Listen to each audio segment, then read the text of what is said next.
So mayroon akong i-introduce sa inyo Ganito gayahin niyo, ganito gayahin. Kasi maraming kumontak sa atin din na nagsasabi na ang mahal daw ng carburetor ng Ines 150. Totoo yun, mahal talaga ang genuine. So ngayon, ito i-orderin nyo.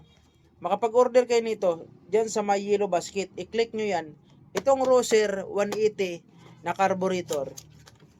Itong Roser na 180 carburetor, ito yung mabibili nyo na mababa ang halaga, pero ganito ang gagawin nyo. Okay, nakabalot pa. Nakabalot pa. Huwag kayong mag-alanganin pag order nito kasi ito nasubok na talaga. Ito ang carburetor. Roser 180 carburetor ng Roser 180. So pag nakapag-order kayo ng carburetor Roser 180, pwede mo rin ikakabit sa may Ines 150. Ines 150. Makikita mo yon sa video kung paano yung diskarte pagkabit ng throttle. Diba ang throttle cable ng Ines 150, may plastic dito, may lock.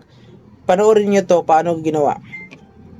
Kailangan ako sa inyo ng tips Ang Roser Ines 150, pag gumamit kayo ng carburetor na Roser 180, plug and play lang siya dito.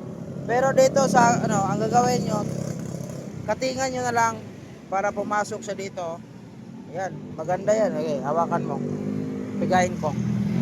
Oh. Ayan, pang 180 yan. Kinabit natin sa 150. Ayan, murang-mura lang yan. So, ganun lang kadali.